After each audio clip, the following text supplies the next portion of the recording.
So this is our first time that we're doing this thing. What are we going to call it? One suggestion was Two of a Kind. Yeah. Okay? Noah and Gus talk movies. Why don't you tell us how old you are? I'm 11. Uh-huh. 5th grade. Yes. And I'm nearly 100. And I'm really just out of 6th grade. Yeah. But we've been talking movies for a long, long time. So it's Noah and Gus talk movies.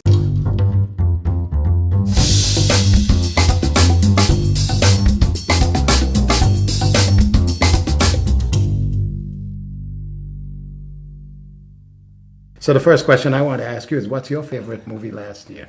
My absolute favorite movie was probably Stephen King's It. I just really loved how Skarsgård played the role of Pennywise. He did a really good job and just added the right amount of crazy to that role. And I think they really changed up this It and Pennywise specifically from the 1990s version with Tim Curry. It's a really big difference. You have Tim Curry playing as a regular clown, a funny clown, and you have Bill Skarsgård playing as like a spirit, like not really a clown, but more like a mental person, somebody crazy. Uh-huh. Yeah. Okay. Now, I know you've been reading the book. Yeah. And so what is the difference between the book and the movie that you've noticed? You've seen both versions. You've seen the television version, which is the whole book, right? Yeah. And that was a miniseries? Yeah. Yeah. Now, what you've seen with the movie is half, because they've got another half coming, Yeah, right? Chapter 2 is coming Okay. September 6th, 2019. Okay. And so you've been looking at that. Yeah. And so what is the difference? What have you seen, like when you read the book and you see the movies, both versions, what changes have you noticed that you either liked or didn't like? The book was pretty good, and he mentions that Pennywise was a clown when he lures Georgie, one of the characters in both the whole thing. And I think Georgie's a really crucial character to everything. Georgie is in both, every single one. That really gets everything started, but he says that he has electric blue suit, really baggy.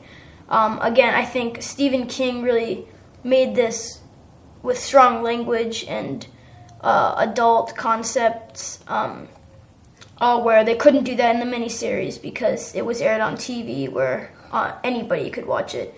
Now, as I remember, there was no real actual blood in the 1990, rather in the 2018.